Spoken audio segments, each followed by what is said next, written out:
Alright, so we've got a System 7 MPU and driver board.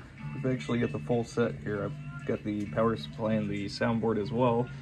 But the MPU had a bit of leakage here from the battery pack.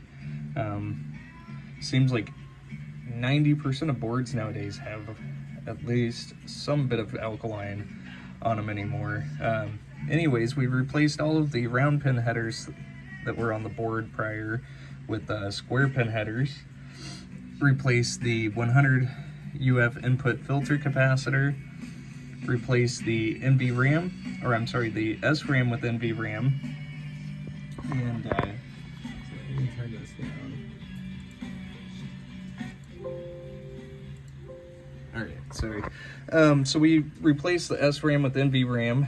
We did actually have to burn a new IC26. This one was completely done for. It would not read the ROM, and whenever I had tried to erase the contents of the ROM, it was not erasing either. And so we went ahead and replaced that completely. We resocketed the 6802, as well as all of the ROMs that you see here on the board. And down here on the driver board, well, on both the MPU and driver board, we've got a new interconnect, so both the male and female have been swapped out. We've also done all 12 of the 0.156 headers here on the board, so those are all done. We've got a new 100 UF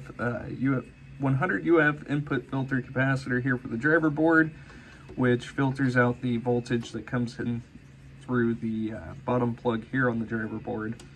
Why Williams did that is, I don't know, beyond me. Maybe if it lost connection here at the interconnect, but even still, you know, if we lost connection here at the interconnect, we're probably going to lose data signals and whatever else there. But anyways, let's see, what did we do? We had two sockets that were installed. This one here had a little bit of corrosion that was underneath of it, and so I took this socket out and sanded underneath it.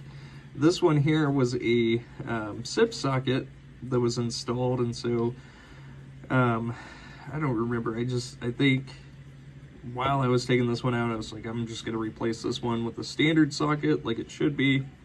And so we've got those two new ones there on the board. And the board did come in. We did have to replace these three TIP 102s, which were supplied by the customer. I did have to replace one of the 2N6122s, which I use a TIP 31C, which is a perfect equivalent here. And then also the TIP 42s. We had two of them that were sent in from the customer, but we also had two more that I had to add in here to the board. A lot of these over time, if you just barely move it, it will break the legs off of them, just because I assume they've been stored on a shelf. These things get pushed down, and then somebody bent them back up, and then they push down again, and you know, once you do that so many times, it just makes these legs very brittle. And I've had oftentimes to where these things will just break completely off the board. So those have all been taken care of, and let's go ahead and get this thing powered up. And since I have NVRAM here on the board, it's going to retain the memory here. And here is the lamp matrix. And then none of the coils are on, except for the coin lockout, which is completely normal. And let's go ahead and get this thing into test. And so first is the display test here. And so those are all working correctly. And then moving into the sound test.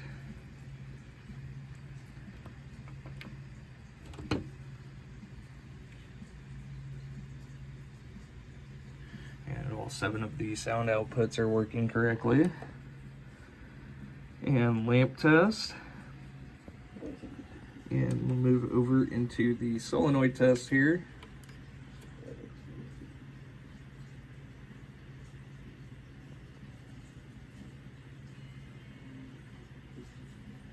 And again, coil 16 is the coin lockout, which will extinguish there.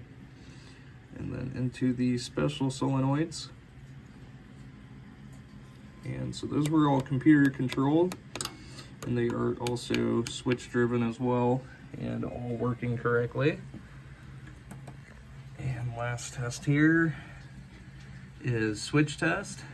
And so we're just going through testing both rows and columns, moving diagonally through the switch matrix. And the last switch that is reported in laser Q is switch 43, and that is correct. And adjustment 18, adjustment 18, if we set that to 0 here, this is the max number of plays. So we've got that set to 0. Go ahead and cycle through the rest of the audits here on system 7. It'll allow that and reset after. And so now we've got the game set up to free play. And laser Q is actually a 1-ball game, so there you go. Without adding any credits, we can go ahead and start a game. But we are good to go here on the MPU and driver board, and I'll go ahead and get the power supply and also the soundboard here on the bench. Laser Q soundboard. So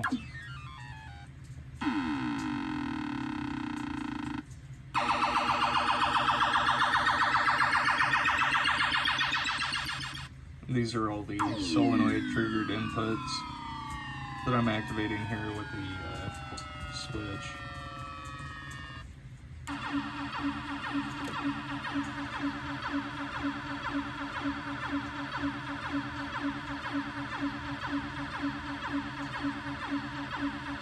It can't go on forever, right?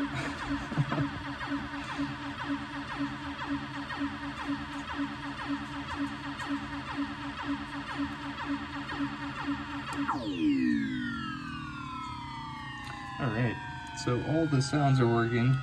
We'll go ahead and test.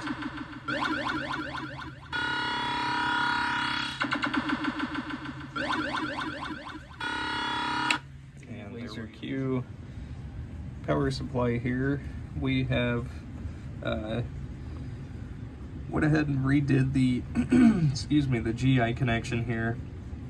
We had wires just soldered to the back side of the board, so I went ahead and replaced it with a 4-pin connector, and it's kind of tough to do with one hand.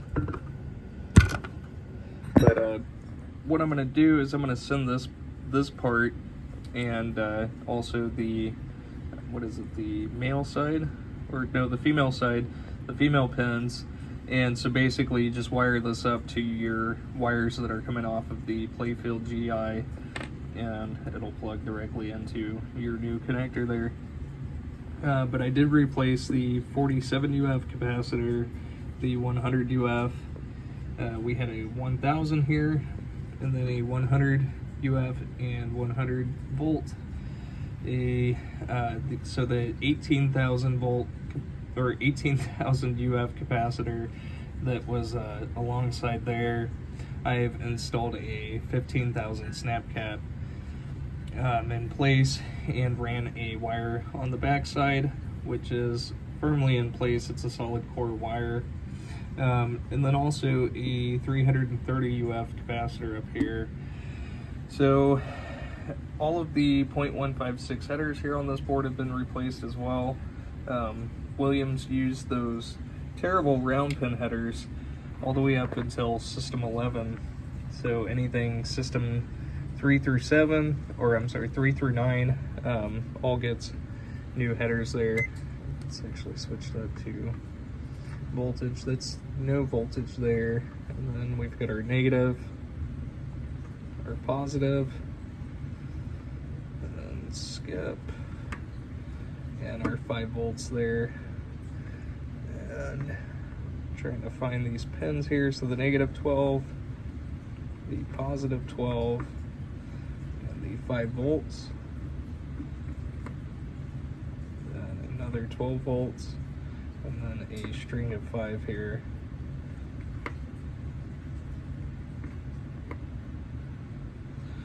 So there we are. We are 100%. Thank you so much.